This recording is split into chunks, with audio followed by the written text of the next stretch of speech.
attached to what's fundamentally a remote-controlled helicopter. What it's capable of achieving has got everyone from lawmakers to celebrities very, very worried. These unmanned aircraft or drones have the ability to provide these beautiful pictures, but they can also come in rather closer than you might feel comfortable with, leading to questions about both privacy and security. So this is our latest unmanned aircraft. We finished this one just this week, actually. The drones are totally different from the ones used in Afghanistan. Jack and Paddy Jack set up their own company to film from the air. We can't fly more than 500 metres away from the pilot and control, more than 50 metres away from any building, person or vehicle that's not under our direct control. And high-vis jackets. And high-vis jackets as well, yeah, obviously. And from the Angel of the North to Bamborough Castle. But as what else could be recorded from up there, which will be of concern to those wanting their privacy? Well, you can buy one on the internet for about £250, and you can fly it from your phone, and you can see everything from your phone that it can see. Now that means that they're pretty quiet as well, little things, and they fly for about 20 minutes. So you could fly up to the neighbour's bedroom and peek in the window if you wanted, and they might not notice. And that's what he's been saying this week to an all-parliamentary group which is looking at the issue, and there are calls for protection to be put in place. I do think the law needs to change in respect for the use of civilian unmanned aircraft. Parliament really needs to look at this. The current legislation in place doesn't go far enough to deal with this really complex issue. And all sides are trying to work out how to utilise these drones.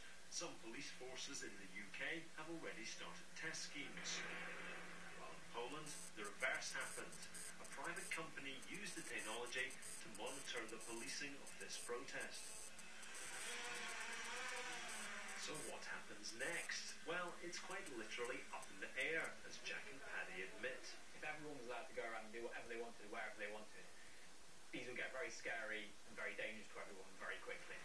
While the professor thinks they must be operated within boundaries.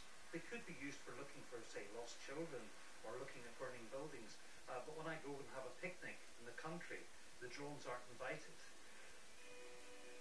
So these little machines are now giving us truly spectacular unseen views of our world. But how long before things really go off the deep end? Colin Patterson, BBC News. Stunning images, no question about that. Joining us, Paddy Davis from Horizon Aerial Photography, which captured some of those images. Saw the Angel of the North, for example. Those were yours, weren't they? They were indeed. What are you not allowed to film? If we were to be carrying out any filming work, we would need permission in order to proceed. So if we were we would need permission for access to property, for example. The same principles regarding privacy apply to us as they do to anyone else. So just to be clear, if I came to you and said, I'd really love to get some pictures, there's a big fancy house down the road, I'd like you to film their garden so I can have a look at it. You're allowed to do that? Can you just go up and start filming, and is that okay? No. Are you allowed to do that? Personally, I would never agree to such a thing. I'd want permission from the property owner. So you'd go to the owner of the property and say, we'd someone like on the road would like to see your garden, can we film it? Which I'd expect they'd say no to. But there's nothing to stop you doing it. You're just saying your own personal, that's a position you would take. That's a position I would take, yeah. Obviously, there's always going to be people who work outside of what we'd call probably moral, ethical grounds.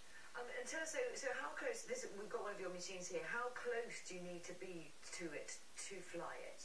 I mean, would people see you with it, or could you be further away? Well, currently, the way the legislation that stands, and also it's a very small craft, we're not allowed to be any further, we're not allowed to fly the craft any further than 500 metres. So in reality, that's quite far. That's quite far, but in reality, we actually keep it much closer, just because it's a small craft and the kind of applications that we're using it in, we're keeping it fairly close and moving it. And for a lot of the stuff we're doing for broadcast and communications, so filming for various different shows.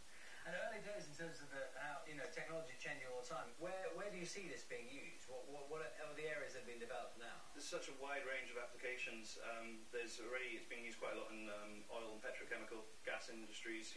For basically the way the industry is seeing it developing is using them to carry out work which would be considered dangerous. It's a real sort of safety aspect. Rather than having a guy hanging off a rig in the middle of the North Sea, you could take a system like this And then at the end of the day, worst case scenario, you lose the system. You don't lose, there's no potential of anyone being harmed. Which is a very good idea. Do you understand people's concerns though about them being misused, about privacy, about all the rest of it?